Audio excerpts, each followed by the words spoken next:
Hello जी, राम राम सभी को। और कैसे हैं आप सब? आशा करते हैं आप सभी मस्त होंगे, स्वस्थ होंगे और घर पर सेफ होंगे। और यहाँ मैं लगा रही हूँ झाड़ू और साथ में आपको मम्मी भी दिखाई दे रही होंगी। एक्चुअली हमारी जो मुन्ना है उसकी तबीयत थोड़ा ख़राब हो गई, तो मम्मी को बड़ी टेंशन हो जाती है क्योंकि हम लोगों को तो इतनी जानकारी है नहीं। वी जी को है, मुझे तो बिल्कुल भी नहीं है। तो मम्मी अभी 2 दिन से घेर में आने लगी हैं और यहाँ पे तन्नू भी मेरी हेल्प करा रहा है।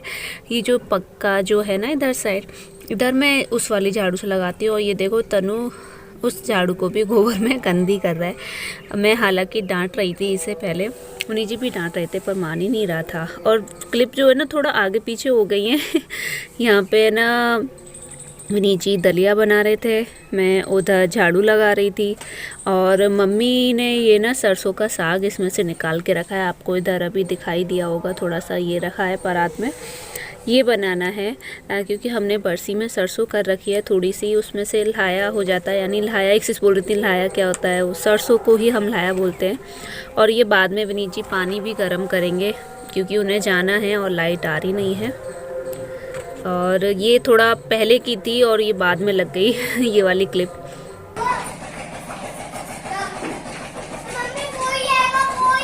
वही बेटा, आज वहाँ पे ठंड है आज। और यहाँ अब मम्मी बैठ गई हैं चूल्हे पर यानी चूल्हे पर ही, चूल्हे के आगे बैठ गई है। जब है ना हमारे यहाँ चूल्हे में आँच होती है ना, तो जैसे अब दलिया ही गर्म करते हैं, ज़्यादा कुछ तो नहीं करते।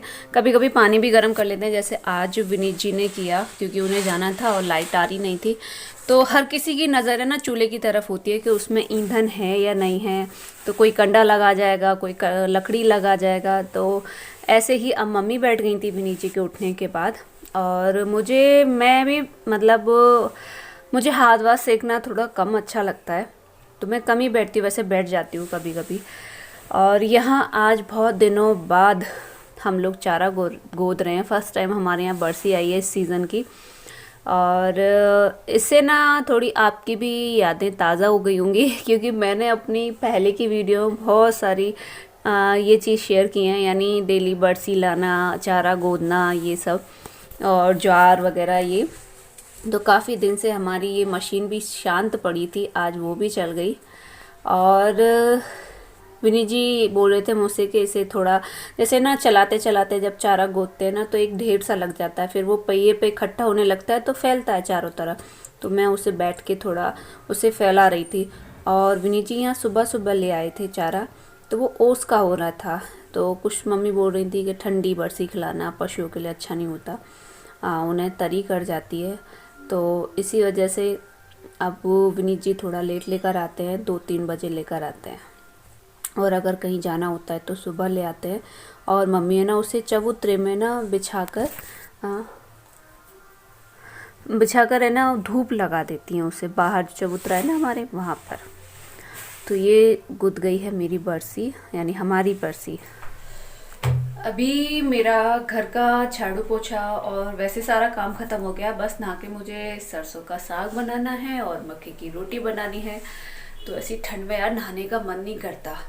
और आप लोग सोचते हो यार मैं ये शॉल और स्वेटर ज़्यादा पहनती हूँ, एक्चुअली ये ऊन का बना हुआ है, मेरी मम्मी ने बनाया था, तो इसमें थोड़ी फर्क सी रहती है। और सारे रेडीमेड है मेरे पास, तो इसी वजह से उनमें थोड़ी ठंड भी लगती है, पर इसमें बहुत ज़्यादा मतलब गर्माहट रहती है, इस वजह से मैं इसे पहनती हूँ। और ये जो स्टॉल है मतलब ये मेरी शादी पे यानी 10 साल हो गए इसको, ठीक हम लोग हनीमून के लिए गए थे तब ये मैंने परचेज किया था, यानी ससुराल आके विनीत जी शॉपिंग कराने ले गए थे, कुछ कपड़े लिए थे हमने जाने के लिए। तो ये तब का है, पर अभी है ना कहीं से ना फटा है ना कुछ हुआ है, तो इसलिए अभी इसे रिटायर करने का मन नहीं करता। हालांकि सोचती हूँ, मेरी दीदी ने एक स्टॉल भेजा है, वो वाइट कलर का है, और एक और है मेरे पास, शॉल भी हैं 2। पर इसे ये ना थोड़ा कंफर्टेबल फील करता है, एक तो पहनते पहनते हल्का सा हो गया है और गर्म भी रहता है, ये नहीं कि हल्का हो गया तो गर्माहट ना रहती हो। तो इसीलिए मैं इनको पहनती रहती हूँ। और एक भाई कुछ दिन पहले मुझसे बोल रहे थे कि दी आपके यहाँ, मैं उस दिन शायद शादी की बातें कर रही थी, लिक्रोसी हो रही थी पता नहीं क्या, तो वो बोल रहे थे कि दीदी अपने यहाँ की शादी कैसे होती है आपके यहाँ पे, या फिर जो भी कुछ होता है वो ज़रूर दिखाना। तो भाई शादी तो मैं नहीं दिखा सकती क्योंकि मुझ पे खुद इनविटेशन नहीं है इस सीज़न का, तो मैं आपको दिखाऊंगी। पर हाँ, हमारे गांव में जैसे बारात आती है तो या लिक्रोसी वगैरह होती है तो वो मैं दिखा सकती हूँ। पर फिलहाल कल एक हमारे गांव की बेटी हैं, उनकी शादी हुई थी तो उनकी बारात आई थी, तो मैं वो आपको दिखाती हूँ। मैंने रात को शूट किया था, तो आप जब तक वो देखियो मैं थोड़ा नहा धो के फ्रेश होके आती हूँ और तब फिर बनाऊंगी खाना। तो मिलती हूँ आपसे थोड़ी देर में। मैंने ना यहाँ पे ना वॉइस दी, मतलब जो रियल साउंड था वो नहीं दिखाया है क्योंकि कॉपीराइट आ जाता है हम लोगों को, गाने वगैरह हम जब डाल देते हैं तो आप एंजॉय कीजिए बारात हमारे यहाँ की।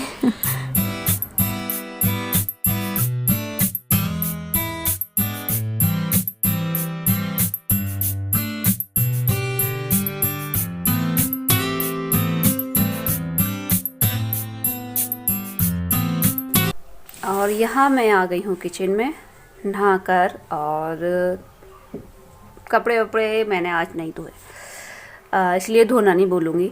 तो मैं बना रही सरसों का साग, मैंने काट के पहले ही रख लिया था। इसमें बस आलन लगाया है मक्के का, तो और इसमें मटर भी डाली, आपको दाने दिख रहे होंगे, ये दिख रहे हैं ना। तो मटर डाल के कभी भी साग बनाओ, मूंग की दाल, मटर और आलू डालकर, और हमारे यहाँ सिंपल तड़का लगता है। और रेसिपी मैंने आप लोगों को इसलिए नहीं दिखाई क्योंकि मैंने कई बार साग दिखा चुकी हूँ, तो इसलिए आज नहीं दिखाई। और यहाँ मैं बना रही हूँ मक्के की रोटी। पता है आज मेरी मक्के की रोटी फूली नहीं है। फूली क्यों नहीं, आप सोचेंगे मुझे बनानी नहीं आती। नहीं, बनानी इतनी एक्सपर्ट नहीं हूँ, पर आज मतलब बना लेती हूँ, सबका पेट भर देती हूँ अपने घर पे, पर ज़्यादा लोगों की नहीं बना पाती क्योंकि मैं बोर हो जाती बनाते बनाते, क्योंकि इन्हें बनाने में बहुत टाइम लगता है इस वजह से। तो फूली इसलिए नहीं क्योंकि ये मक्के का आटा जितना पुराना हो जाता है ना उतना ही बेकार हो जाता है और कड़वा लगने लगता है। यानी गेहूं का आटा आप थोड़ा 5-6 महीने तक चला सकते हो अच्छे से, पर है ना मक्के का आटा नहीं चला सकते। वो जब ज़्यादा पुराना हो जाता है ना तो वो टूटने लगता है, जब रोटियां जोड़ते हैं हाथ से बढ़ाते हैं तब, और थोड़ी कड़वाहट सी भी आ जाती है। तो ये पुराना हो गया था, इस वजह से साइड में से खिर भी रहा था और फूल भी नहीं रही थी रोटियाँ, पर कड़वा नहीं हुआ था अभी।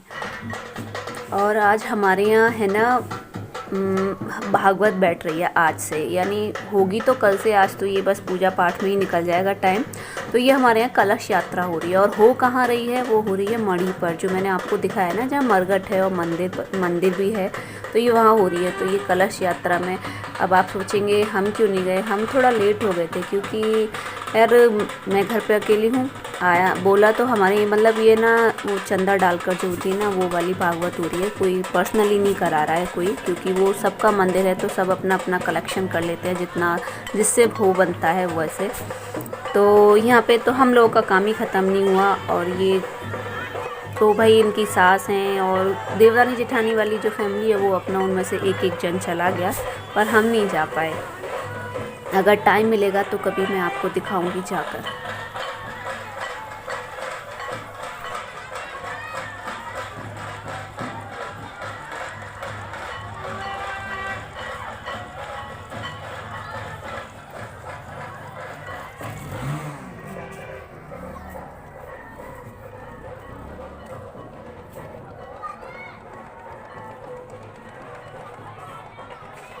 आ करो, आ करो बेटा, दवाई खा लो। आ करो, आ।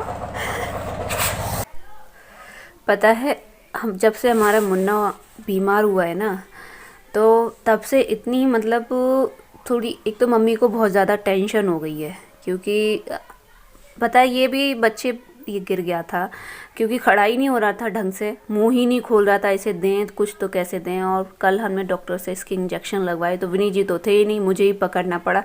पहली बार मैंने इसको पकड़ा ऐसे, क्योंकि वैसे तो छूना वूना अलग बात है, पर दवा बच्चे को तो खिलाना जानते हैं। जानवर को पहली बार दिलवाई थी, वो भी इंजेक्शन। तो उन्होंने बोला इसके कान पकड़ के ऐंठो। मैंने कहा अरे छोटा बच्चा है, लगेगी तो नहीं। मैं सोचती यार मेरे ही 2 काफ़ी हैं, मुझसे वैसे भी थोड़ा डर वर सा लगता है, अब ये तीसरा और हो गया, ये भी बच्चे की तरह रखना पड़ रहा है।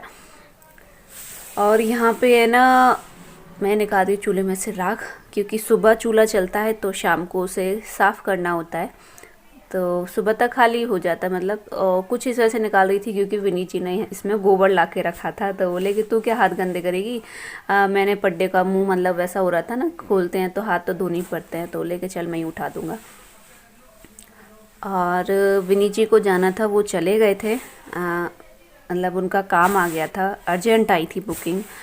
तो उन्हें ना कहीं आई थिंक क्या पता है जलेसर, हाँ जलेसर गए थे वो, ये कहीं हाँ राय के पास है, मथुरा राय के पास आसपास है, श्योरली मुझे नहीं पता। और ये है हमारे दूध वाले भैया, इनका नाम एक भाई को पता है, मैं बता देती हूँ, इनका नाम कुलदीप है। और भाई ये नहीं होते ना, विनी जी नहीं होते तो यही भैया दूध निकाल के ले जाते हैं, पर अब इन्होंने एक अपना असिस्टेंट रख रखा है तो वो भी आ जाता है, पर वो अभी पढ़ाई कर रहा है, हमारे गांव का ही लड़का है। तो वो रनिंग के लिए जाता है, तो इस वजह से वो ज़्यादा जल्दी नहीं आ पाता, यही आ पाते हैं। और अगर लेट हो जाते हैं बाई चांस तो उसको भेज देते हैं। तो यहाँ ये भैया निकाल रहे हैं दूध, फिर देखती हूँ घर जाकर मिलती हूँ आपसे। अभी पता है मैंने ना अपने बाल कंघी किए, तो पता है मेरे बाल इतने रफ़ हो गए हैं, एक तो ठंड की वजह से कोई भी केयर नहीं कर पा रही हूँ, ना मैं एलोवेरा लगाती थी वो भी नहीं लगा रही हूँ, और ना मालिश कर पाती हूँ ठंड में। यार सोल हटाने का मतलब ऐसे एक ठंड लगती है यार, काम ख़त्म करो तो ये मन करता है या तो रज़ाई में दुबक जाओ या आराम से बैठे रहो। तो ना मैं हेयर ऑयलिंग कर पा रही हूँ ढंग से, बस नहाने के बाद ही ऐसे ही डाल लेती हूँ थोड़ा सा आंवले का तेल, के बाल ज़्यादा ख़राब ना हो। तो पर थोड़े से ना रफ़ हो गए, तो मैं सोच रही हूँ कुछ लगाने की, अब सोचती हूँ क्या लगाऊंगी। और तो आज का व्लॉग मैं यहीं एंड करती हूँ। और अगर आपको वीडियो अच्छी लगी हो तो प्लीज़ लाइक करना मत भूलना, और चैनल पे न्यू हो और वीडियो अच्छी लगी हो तो प्लीज़ सब्सक्राइब ज़रूर कर देना, साथ में नोटिफिकेशन बेल भी हिट कर देना। तो मिलती हूँ आपसे नेक्स्ट वीडियो में, तब तक के लिए राम राम।